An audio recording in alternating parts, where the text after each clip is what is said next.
जय माता दी दोस्तों। आज नवरात्रि के दूसरे दिन दुर्गा सप्तशती का पाठ करेंगे।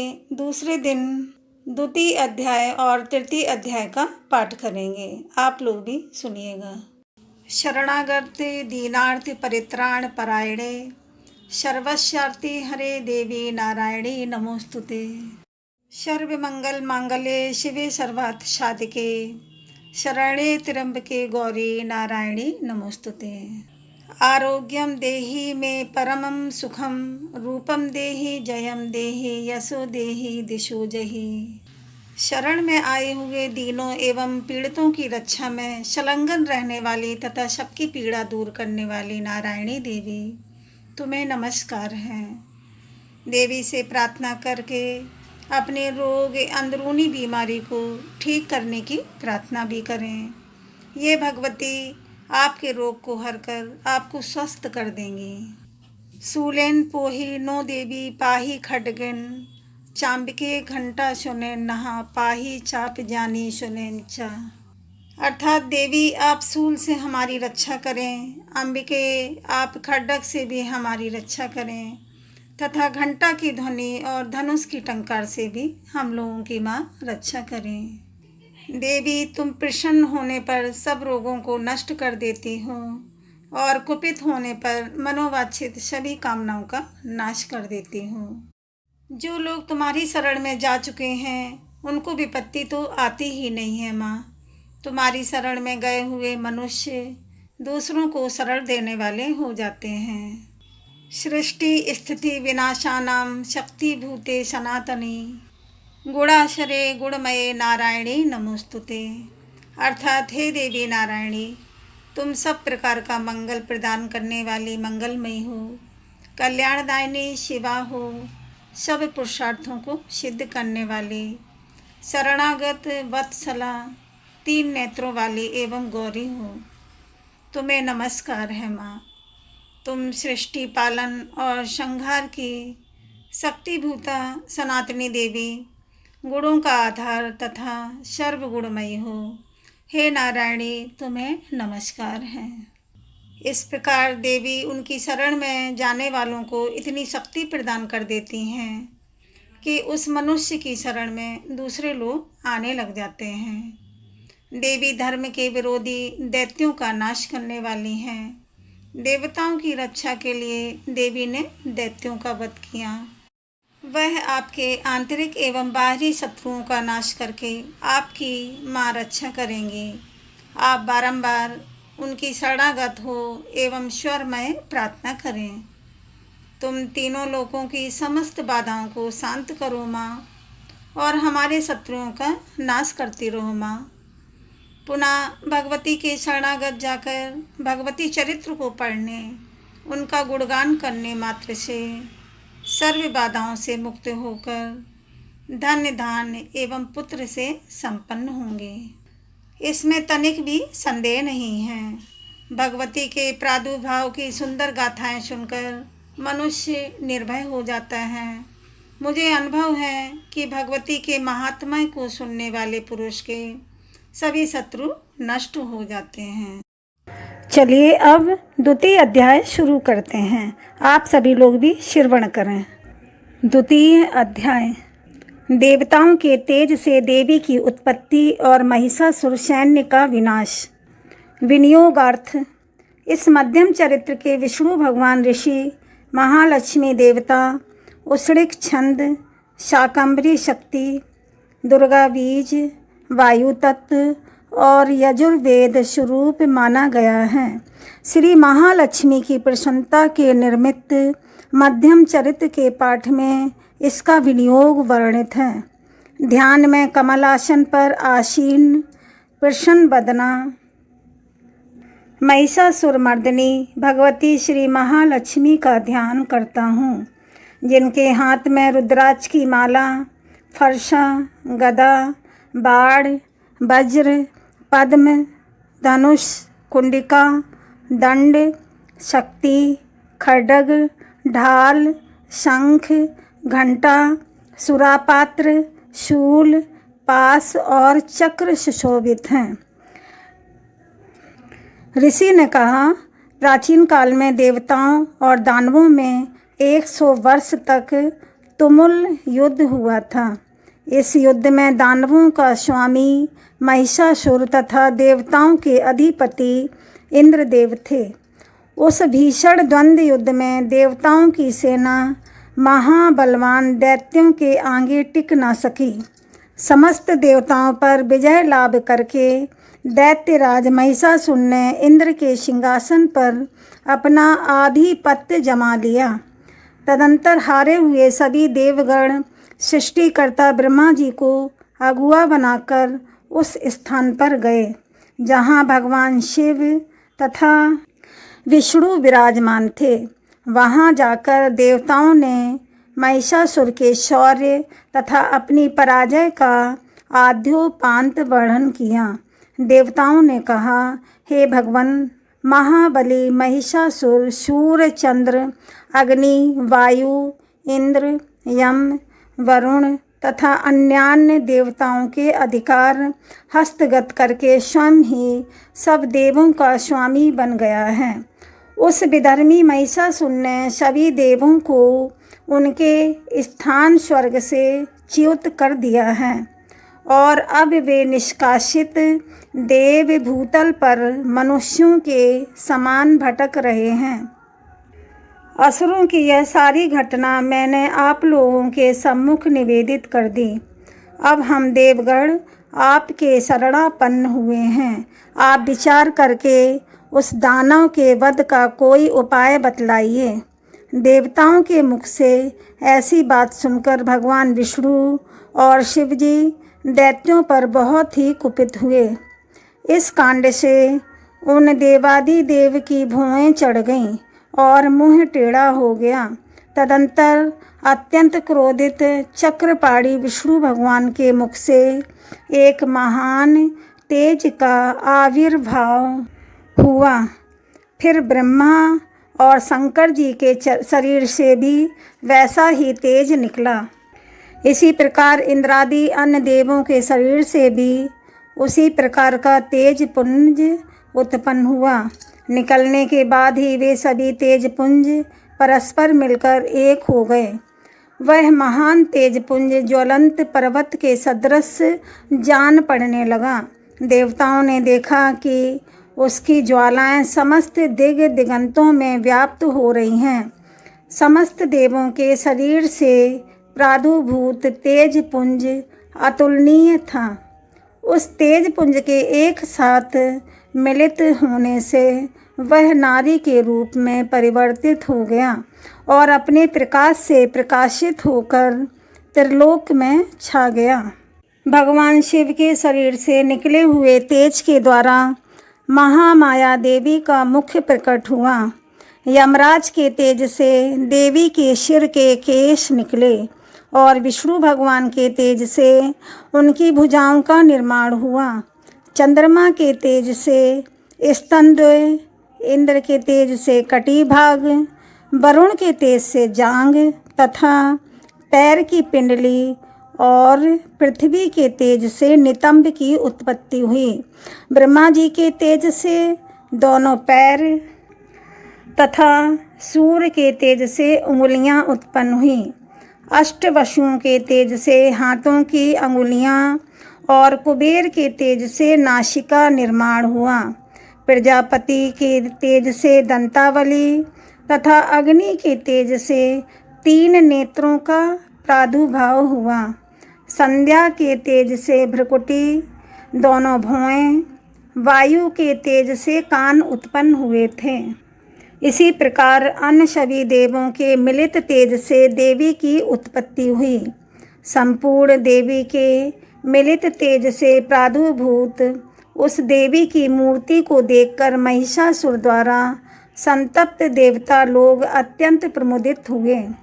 पिनाकी शंकर भगवान ने अपने प्रमुख अस्त्र शूल में से एक शूल उन्हें दिया।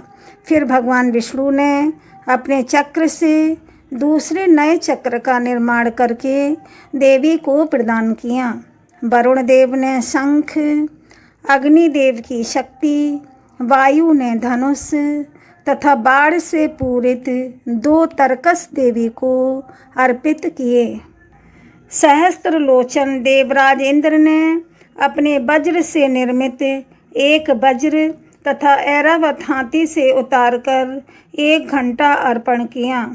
यमराज ने काल दंड द्वारा प्रादुभूत दंड, वरुण ने पाश, प्रजापति ने स्फटिकाक्ष की माला और सृष्टिकर्ता ब्रह्मा जी ने उन्हें अपना कमंडलु अर्पित किया। देवी के समस्त रोमकूपों में सूर्य ने अपनी रश्मियों का तेज भर दिया। काल ने उन्हें अपनी चमचमाती हुई तलवार और ढाल दे डाला।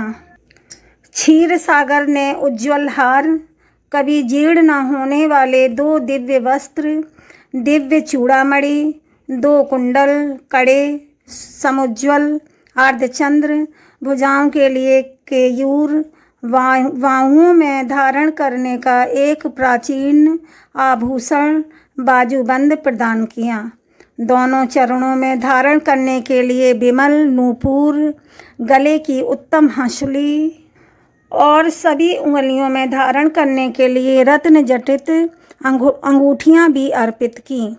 विश्वकर्मा जी ने उन्हें अपना अत्यंत निर्मल फरसा प्रदान किया।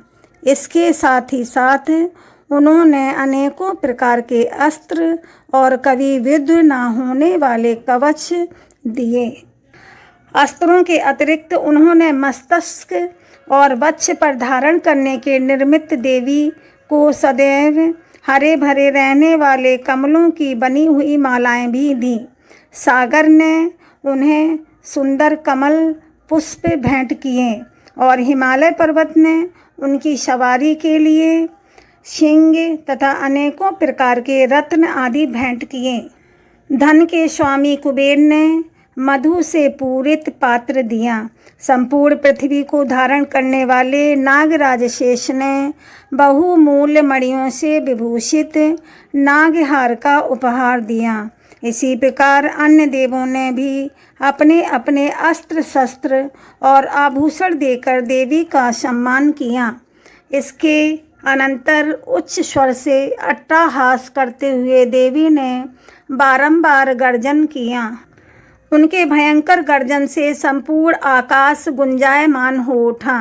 देवी के घोर गर्जन से उत्पन्न भयंकर शब्द कहीं समा न सका, जिससे तीनों लोक क्षुभित हुए और समुद्र भी कांप उठा। पृथ्वी में भूकंप आ गया और समस्त पर्वत हिलते हुए थरथराने लगे। उस समय देवताओं ने अत्यंत प्रसन्न होकर भगवती सिंहवाहिनी देवी का जय जयकार किया। इसके पश्चात महर्षियों ने भी नतमस्तक होकर देवी की स्तुति की। समस्त विश्व को क्षुब्ध देखकर असुर लोग अपनी संपूर्ण सेना को कवचादि से सज्जित कर हाथों में अपने आयुधों को लेकर एकाएक उठ खड़े हुए। उस समय महिषासुर अत्यंत क्रुद्ध होकर बोल उठा, आहा, यह सब क्या हो रहा है। तदंतर संपूर्ण असुरों से घिरा हुआ वह महिषासुर देवी की भयंकर नाद की ओर लक्ष्य करके दौड़ पड़ा। उसने सबसे आगे जाकर देखा, वह देवी अपनी अलौकिक प्रतिभा से त्रिलोक को प्रकाशित कर रही थी। उनके पदभार से पृथ्वी रसातल में बोझिल होकर दबी जा रही थी। मस्तक के मुकुट से आकाश में रेखा सी खिंची हुई दिख रही थी तथा वे अपने धनुष के टंकार से सप्त पाताल लोकों को क्षुभित कर रही थीं। अपनी सहस्त्र भुजाओं से देवी समस्त दिशाओं को आच्छादित करके खड़ी थीं। इसके पश्चात देवी के साथ दैत्यों का घनघोर युद्ध प्रारंभ हो गया। भांति भांति के अस्त्रों शस्त्रों के प्रहार से सभी दिशाएं प्रकाशित हो उठीं। महिषासुर का सेनापति चिक्षुर नामक महान असुर था। देवी के साथ उस महाबली दानव का संग्राम होने लगा। चामर नामक असुर दानवों की चतुरंगड़ी सेना को लेकर युद्ध में भिड़ गया। 60,000 रथियों को अपने साथ लेकर उदग्र महाबली दानव भी युद्ध में आ पहुंचा। 1 करोड़ सेना लेकर महाहनु नामक असुर ने युद्ध में भाग लिया। असीलोमा नामक महादानव 500 रथियों के साथ युद्ध स्थल में आ पहुंचा। उसके शरीर के रोंगटे तलवार की धार के सदृश तीखे और पैने थे। उस रणभूमि में वाष्कल नामक दैत्य अपने साथ 60 लाख सेना लेकर लड़ने लगा। परिवारित नामक असुर हाथी सवार, घुड़सवार आदि की टोलियों के साथ 1 करोड़ की विशाल सेना के साथ युद्ध भूमि में उतर आया। विड़ाल नामक दैत्य 5 अरब रथियों के साथ लड़ने लगा। इनके अतिरिक्त और भी सहस्त्रों महादैत्य रथ, हाथी और घुड़सवारों की सेना की सहायता से युद्ध करने में लग गए। उस रणस्थल में कोटि कोटि सहस्त्र रथ, हाथी और घोड़ों की सेना से घिरा हुआ स्वयं महिषासुर उपस्थित था। वे अगणित दानव देवी के साथ तोमर, बिंदीपाल, शक्ति, मूषल, खड्ग, परशु, पट्टिस नामक अस्त्र शस्त्र का प्रहार करते हुए युद्ध में लगे थे। कुछ एक दैत्यों ने मिलकर देवी पर शक्ति का प्रहार किया, कुछ एक ने अपने पास फेंके। कुछ अन्य दैत्यों ने देवी के वध के उद्देश्य से उन पर खड्ग का प्रहार किया। देवी ने क्रुद्ध होकर लीला स्वरूप अपने अस्त्र शस्त्रों की भीषण वर्षा से उन दानवों के निक्षिप्त अस्त्रों को सहज में ही काट दिया। उनके मुख कमल पर परिश्रम या क्लांति का लेस मात्र भी चिन्ह नहीं दिखाई पड़ता था। देवताओं और ऋषि उनका स्तुति गान कर रहे थे तथा वह महामाया परमेश्वरी उन दैत्यों पर अपने अस्त्र शस्त्रों की बौछार कर रही थी। देवी का वाहन सिंह भी क्रुद्ध होकर अपने गर्दन के केशों को हिलाता हुआ दैत्यों की सेना में इस प्रकार भ्रमण करने लगा मानो किसी वन में दावा अग्नि फैलकर क्रमशः बढ़ रही हो। देवी ने रणस्थल में युद्ध करते हुए दानवों के साथ जितने श्वास छोड़े वे सभी सैकड़ों हजारों गणों के रूप में परिणत हो गए। हाथ में परशु, भिंदीपाल, खड्ग तथा पट्टिस आदि अस्त्रों द्वारा दानवों से युद्ध करने में लग गए। एक देवी की शक्ति से वर्धित गण लोग असुरों का संहार करते हुए नगाड़े, शंख आदि बाजे बजाने लगे। उस सम्रांगण में कितने ही गण मृदंग आदि बाजे बजा रहे थे। इसके पश्चात देवी ने त्रिशूल, गदा, तलवार चलाकर तथा शक्ति की वर्षा करके सैकड़ों असुरों का विनाश कर दिया। कितने ही राक्षसों को घंटे की भयंकर आवाज़ से अचेत करके वध कर दिया। अनेकों दैत्यों को देवी ने अपने पास में बांधकर भूमि पर घसीटा और कितने ही दानव उनकी पैनी तलवार के प्रहार से 2-2 टुकड़ों में विभक्त हो गए। कितने ही राक्षस उनकी गदा के आघात से आहत होकर धराशायी हो गए। कितने ही मूषल की चोट खाकर आहत अवस्था में मुंह से खून उगलने लगे। शूल के प्रहार से बच्छा स्थल फट जाने के कारण कितने ही दैत्य भूमि पर गिर गए। देवी की बाढ़ वृष्टि से कितने ही दैत्यों का कटी प्रदेश भंग हो गया। बाज पक्षी की तरह वेग से झपटने वाले दानव अपने प्राणों का त्याग करने लगे। कितने ही राक्षसों की भुजाएं आघात से छिन्न भिन्न हो गईं। कितनों की गर्दनें कट गईं। कितनों के मस्तक खंड खंड होकर भूमि पर गिरने लगे। कुछ दैत्यों के शरीर बीच के भाग से ही विदीर्ण हो गए। कितने राक्षस जांघहीन हो जाने से धरती पर गिर गए। देवी ने कितने ही दैत्यों के एक बाँह, एक पैर तथा एकाक्ष करके 2 टुकड़ों में विदीर्ण करके उनका संहार कर डाला। कितने ही योद्धा राक्षस देवी के द्वारा छिन्न मस्तक होकर भी पुनः संभल कर उठते थे और केवल धड़ के सहारे ही अच्छे अच्छे अस्त्र शस्त्रों को हाथ में लेकर युद्ध करने में तत्पर हो जाते। कटे हुए कबंध युद्ध के बाजों के स्वर पर नाचने लगते थे। कटे हुए कितने ही धड़ हाथों में खड्ग, शक्ति और रिष्टि नामक हथियार लिए दौड़ते थे और कितने ही अन्य दैत्य टहरो टहरो कहकर देवी को युद्ध के लिए प्रेरित करते थे। जिस भूमि पर यह घनघोर युद्ध हुआ था वहाँ की जमीन देवी द्वारा निक्षिप्त रथ, हाथी, घोड़े और दानवों की लाशों से ऐसी आच्छन्न हो गई थी कि वहाँ पर किसी का गमनागमन संभव नहीं था। दानव दल में हाथी, घोड़े और मृतक असुरों के शरीर से इतना रक्त प्रवाह हुआ था कि वहाँ कुछ ही क्षणों में खून की बड़ी बड़ी नदियाँ प्रवाहित होने लगीं। जिस प्रकार तृण समूह और काष्ठ की विशाल राशि को अग्नि कुछ ही क्षणों में भस्म कर देती है, उसी प्रकार जग जननी जगदम्बा ने असुरों के उस विशाल सैन्य समूह को क्षण भर में नष्ट कर डाला।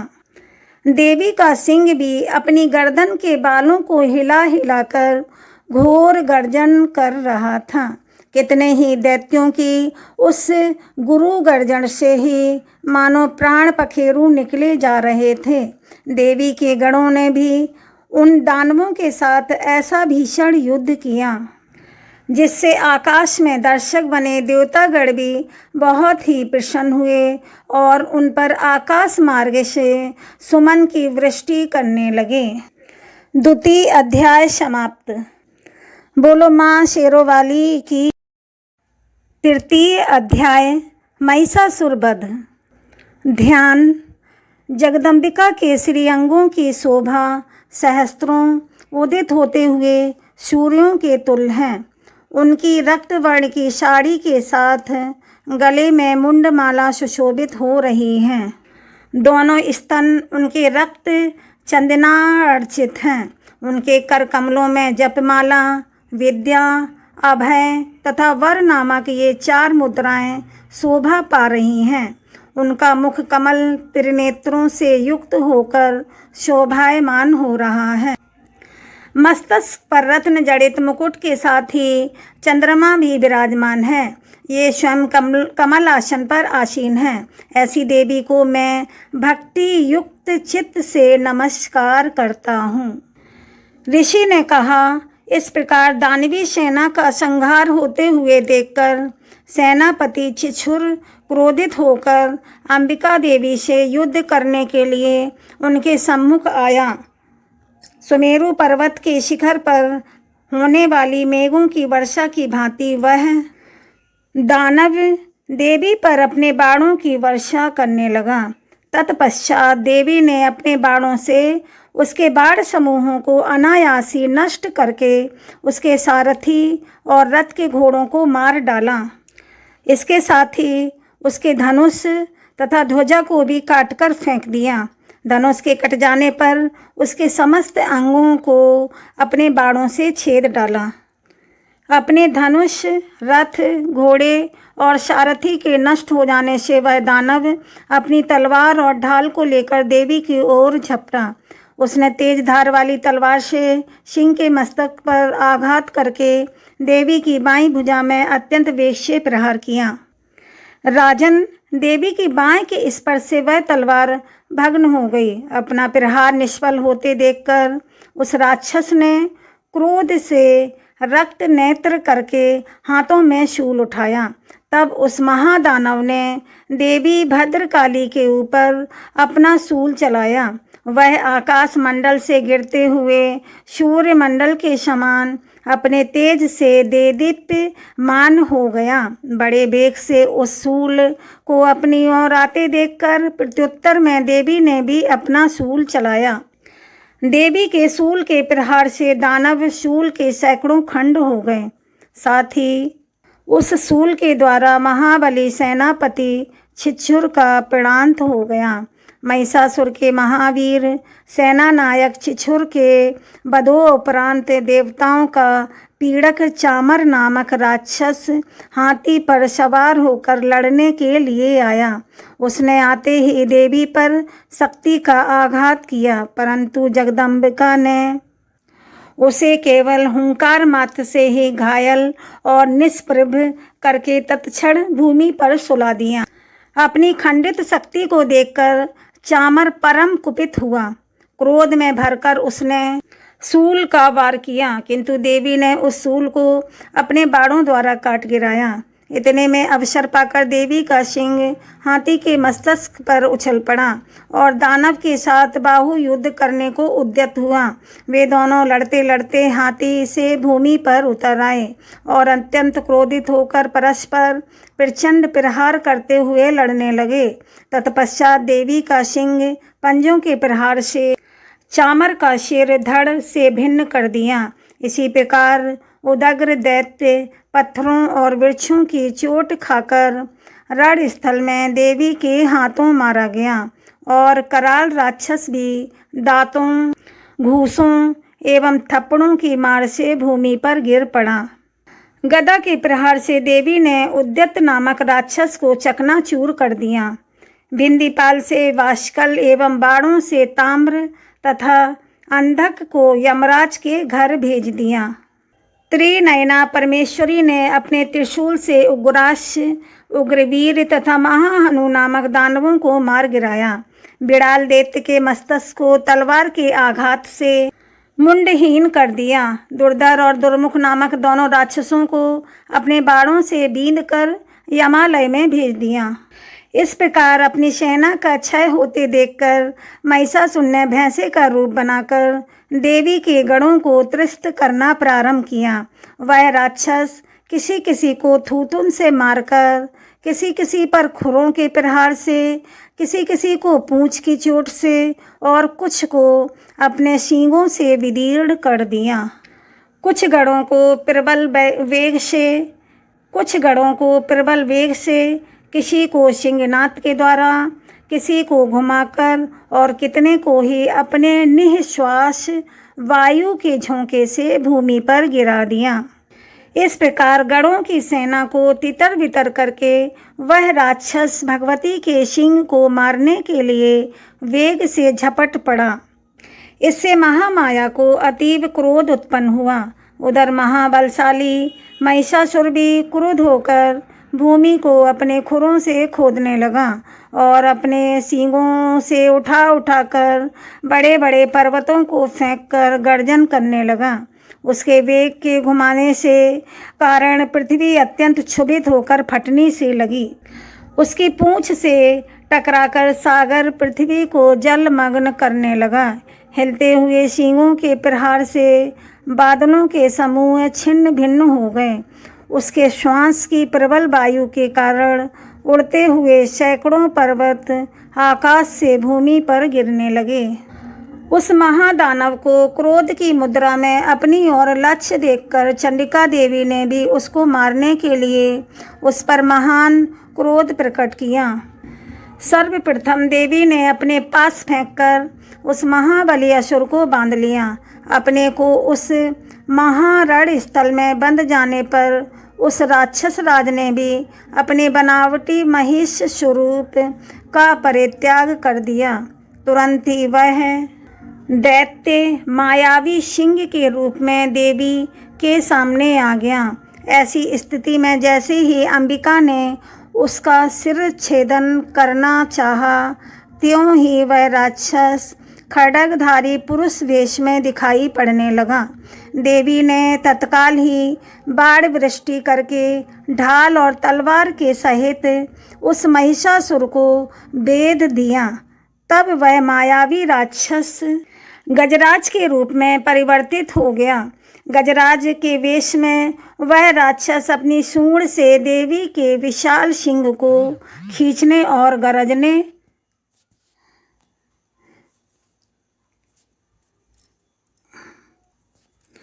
लगा।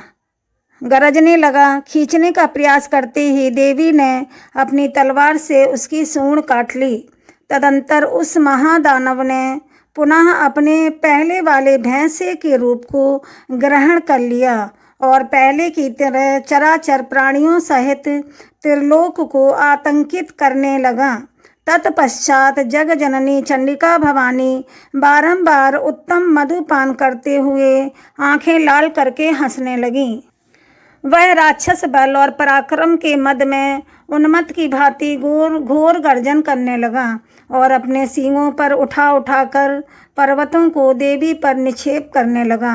उस समय उसके चलाए हुए पर्वतों को देवी ने अपने बाणों से विचूर करते हुए बोली। मधु के मद से बोलते समय उनका मुख लाल हो रहा था और जीभा लड़खड़ा रही थी। देवी बोली, ओ मूढ़, मैं जब तक मधुपान करती हूँ तब तक तू खूब मनमानी गरज ले। मेरे हाथ से यहीं तेरी मृत्यु होने पर अब शीघ्र ही देवगण भी गर्जन करेंगे। ऋषि ने कहा। ऐसा कहकर देवी उछलकर उस दैत्य पर चढ़ बैठी। अपने पैरों से उसे दबोचकर देवी ने शूल से उसके कंठस्थल में प्रहार किया। दबाव के शिकंजे में जकड़ा होने पर भी महिषासुर अपने मुख से दूसरे रूप में बाहर होने लगा। अभी वह शरीर के अर्धभाग से ही बाहर निकल सका था कि देवी ने अपने बल से उसे रोक दिया। वह दैत्य अर्ध निर्गतावस्था में ही देवी के साथ युद्ध में लग गया। तब देवी ने बहुत बड़ी तलवार से उसके मस्तक का छेदन कर दिया।